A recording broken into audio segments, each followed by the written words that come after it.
Muito bem, este é o Conexão Futura, de volta ao vivo aqui pelo canal Futura. E vamos falar de barulho, ruídos de obras, de trânsito, de sirenes, muita gente falando ao mesmo tempo. São fatores que contribuem para a poluição sonora.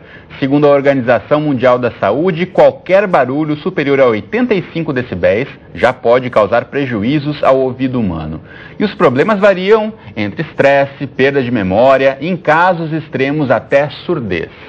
Então, como evitar os efeitos da poluição sonora? Como diminuir nossa exposição aos ruídos?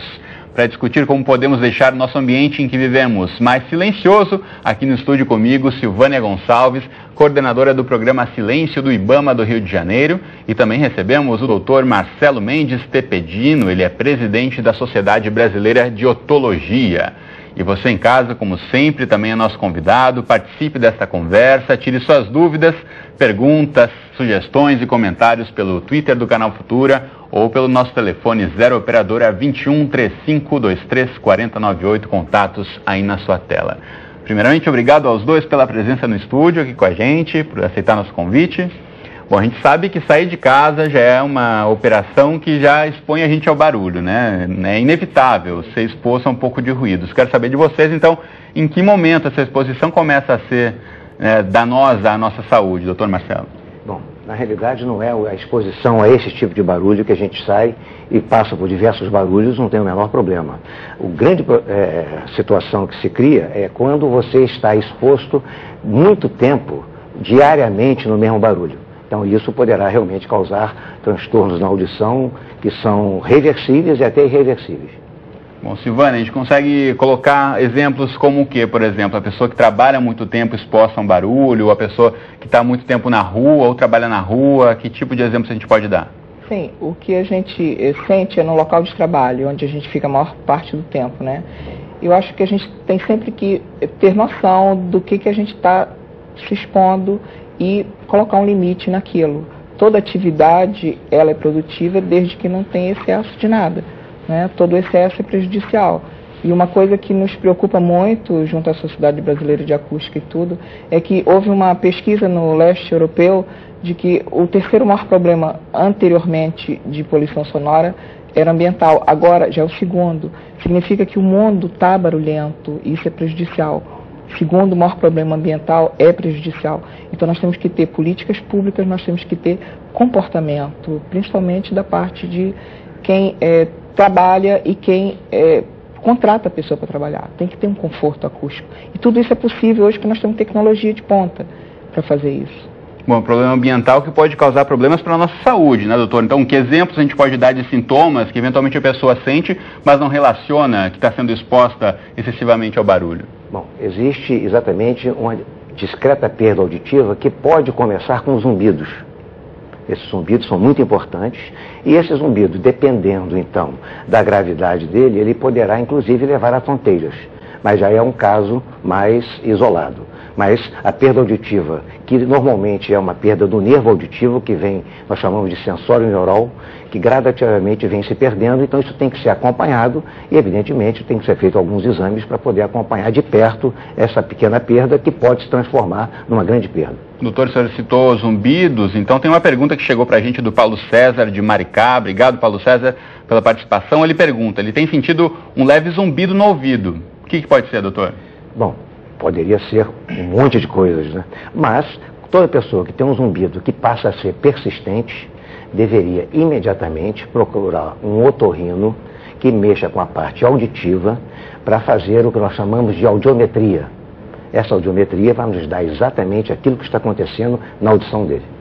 Bom, a gente sabe, o Rio de Janeiro já foi colocado entre as cidades mais barulhentas do mundo, aqui na esquina da rua Nossa Senhora de Copacabana, Teve uma época na Copacabana com Figueiredo Magalhães. Figueiredo Magalhães. Considerado, inclusive, muito mais alto do que cidades como Tóquio, Nova York, mas isso já tem algum tempo. Mas o doutor estava me dizendo que, na verdade, não está mais no top entre as cidades mais barulhentas, mas não porque diminui o barulho. Por quê, doutor? É porque aumentou o barulho em outras cidades. Aqui não melhorou em nada a situação. Na realidade, nós temos cada vez mais veículos nas ruas, mais ônibus nas ruas, mais automóveis nas ruas. Isso não só no Rio, no Brasil todo. No Brasil todo. De maneira, então, que o barulho a tendência a aumentar. Então, como a gente pode tentar se prevenir, não se expor demais? Que dicas a gente pode já começar a pensar? Como no dia a dia tentar não se expor tanto ou prevenir a saúde do ouvido? Bom, as grandes cidades, na realidade, você tem uma coisa que é o metrô, que passa debaixo da terra, diminui muito o barulho externo e que nós aqui estamos ainda precisando aumentar muito as nossas linhas, porque... Sabe, muito, a maior parte das cidades brasileiras mal conta com um sistema eficiente de ônibus, de metrô, menos ainda. Cada vez mais ônibus nas ruas, né? Às vezes você passa numa esquina, tem 20 ônibus empilhados ali para pegar e soltar passageiro, de maneira então que é fundamental que se amplie realmente os transportes. Bom, a gente tem a questão da legislação, né? Quando há muito ruído no município, geralmente o município tem uma lei específica onde as pessoas podem recorrer e tentar, né, algum tipo de reivindicação junto ao poder público. Aqui no Rio de Janeiro, por exemplo, 60% das reclamações recebidas pela Secretaria de Meio Ambiente são relacionadas ao incômodo sonoro em bares e restaurantes com música. Quero saber da Silvânia, isso se repete no Brasil todo? Sim, o programa Silêncio ele faz a coordenação disso no Brasil inteiro. Então nós temos apanhado do Brasil inteiro de que 60% a 80% das reclamações feitas pela população aos órgãos ambientais, tanto estadual como municipal de meio ambiente, é de poluição sonora. E a maioria é do desordenamento do solo, que é exatamente isso, é bar embaixo de apartamento, é prédio residencial que tem igreja, enfim, e aí a desordem impera, né? E isso é uma questão da pessoa ter postura. O cidadão ele tem que exercer a cidadania todo dia, né? Isso faz parte da politização, a gente agir e tentar ter um retorno para ordenar as coisas. Tem aqui também, né, você falou, templos religiosos, obras, indústrias, ruídos de equipamentos mecânicos, escolas de samba também. Espaço aéreo, aeroporto e agora mais helicóptero, porque agora as empresas, principalmente aqui no Rio, né, e local Rio São Paulo, que tem o maior pátio de aeronaves, de helicópteros, isso é prejudicial. O pessoal na Barra, todo dia você abre jornal, todo dia você vê reclamação de poluição sonora, porque as pessoas não têm mais direito a dormir até mais de 7 horas da manhã no domingo, no sábado, porque as empresas têm que faturar, têm que transportar os seus passageiros, e tudo isso tem que ser regulamentado, para isso tem que ter política pública. E o município, ele tem que trabalhar em cima disso. Bom, a gente sabe que alguns municípios já oferecem até o Disque Psi, o Disque Barulho, dependendo da cidade. Enquanto a gente conversa, colocar na tela, então, alguns números para você que está em algum desses municípios. Então, São Paulo, Rio de Janeiro, Belo Horizonte e Vitória já tem o seu Disque Silêncio, o Disque Sossego, o Disque Psi, o Disque Barulho. Então, é papel do cidadão também reclamar junto ao poder público e cobrar uma mudança nessa postura. Com certeza, ele tem todo o direito de fazer isso, a polícia está aparelhada para isso também. Nós trabalhamos junto com o Inmetro, a gente faz treinamento nas pessoas. Silvânia, quando você fala, a gente está com os números para a população em casa aí tomar nota. Pois é muito bom. Todo o estado, o programa Silêncio ele foi implementado em todas as capitais do Brasil. Tem no Ceará, tem no Piauí, em todo estado tem um plantão de poluição sonora. E isso é muito bom porque, ao mesmo tempo que a gente está prestando um favor, a gente está vendo que dá resultado, porque a reação do ruído é imediata.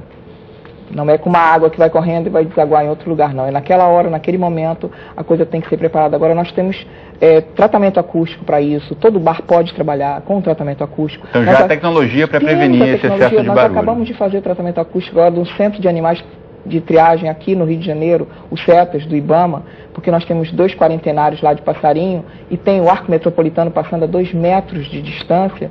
Então, é possível esse arco passar? É possível sim, porque nós já fizemos o tratamento acústico e os passarinhos estão sossegados agora lá, os 40 dias que eles têm que ficar lá dentro. Então, tudo é possível, tem que ter atitude e política. Bom, a gente tem mais uma pergunta que chegou para a gente da Raquel Bispo, aqui do Rio de Janeiro. Obrigado, Raquel, pela participação. Ela disse que barulho incomoda muito a ela. TV alta, pessoas falando muito alto. Aí ela quer saber de vocês, a intolerância da parte dela ou um sinal de que o volume é realmente acima do devido, doutor? Bom, na realidade, pode ser intolerância, como pode ser realmente um barulho excessivo. Para isso, se por acaso ela estivesse se sentindo intolerante, eu aconselharia a que ela pudesse fazer um exame de audiometria, porque tem algumas pessoas que escutam um pouquinho mais do que outros e poderiam realmente, com qualquer tipo de barulho, mesmo que estejam abaixo dos 85 decibéis, ficarem irritados com ele. Isso é uma questão, doutor, assim como há problemas de visão diferenciados, a audição humana também é em níveis diferentes. Claro. Né? É um efeito subjetivo de perturbação. O que lhe perturba não me perturba. A sua sensibilidade é diferente da minha.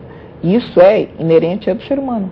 Bom, tem mais uma pergunta para a gente agora de um professor, o André Mantovani de São Paulo. Obrigado, André, por participar com a gente. Ele diz que é professor, então, e gostaria de saber se os barulhos constantes feitos no horário de intervalo da escola podem ser prejudiciais para a audição. Bom, se eles estiverem realmente acima dos 85, 90, 100 decibéis, qualquer barulho que nós façamos aqui numa sala como essa, falando um pouquinho mais alto já vai a 90, 100 decibéis. De maneira, então, que eu acho que poderá perfeitamente prejudicar a audição de quem estiver por perto este tempo todo. Então, a gente pode imaginar o que, professor, no intervalo de tantas escolas, né? Juntam todos os alunos reunidos no mesmo momento, aquele momento de euforia da criançada junta, vai jogar bola, vai conversar com os colegas. A gente sabe, né, que a gente já esteve em horário de escola, no intervalo, sabe que é um barulho excessivo. Cabe à escola também tomar alguma medida? O que pode ser feito? Colocar intervalos em horários diferentes? Como tentar reduzir essa questão do barulho, como coloca o André? Eu acho que fica muito difícil, porque quando se trata de criançada, você controlar, se falar mais alto ou mais baixo, é complicadíssimo, né? Não tem como controlar, né? Não tem como controlar. Então, talvez... É o momento mais aguardado das crianças. Quanto mais aberto for o espaço, melhor, porque vai amenizar também o barulho dentro da escola. Bom, a gente tem outras questões que podem ser trazidas a partir do excesso de exposição ao barulho, como distúrbios do sono também. De que forma estar exposto constantemente a muito barulho pode prejudicar o sono da pessoa? Bom, na realidade, quando a pessoa ela tem é muito prejudicada pelo sono, ou ela tem um pouco de apneia, ou seja, ela dorme mal pelo estresse, ou pela própria obstrução nasal, uma determinada faixa de doenças que podem realmente produzir essa situação. Mas o principal é o estresse, que pode perfeitamente levar a uma irritação profunda do sono e a pessoa não dorme de jeito nenhum. Bom, mais perguntas chegando aqui do público. Genésio, do Rio de Janeiro, muito obrigado. Ele pergunta o seguinte, ele diz que está com um zumbido no ouvido, como se fosse um grilo, doutor. Então ele queria saber o que pode ser a causa disso. Bom, existem vários tipos de grilo nos ouvidos. De maneira, então, que é mais um caso em que, se estiver persistente, se ele aconteceu hoje, amanhã ele desaparece, fica dias sem aparecer, não tem problema nenhum. Mas se ele é constante, tem que realmente procurar um médico otorrinolaringologista que faça a parte audiológica e fazer o que nós chamamos de audiometria, que vai dizer exatamente o que ele tem. Bom, outra pergunta relacionada à saúde, agora a questão da saúde mental. Arnaldo de Campinas mandou pergunta pra gente: exposição a excesso de barulho por períodos prolongados pode levar à depressão? Sem dúvida. Depressão, o próprio estresse ocasionado leva à depressão. De maneira, então, que isso tudo faz parte desse conjunto de situações que levam à perda auditiva.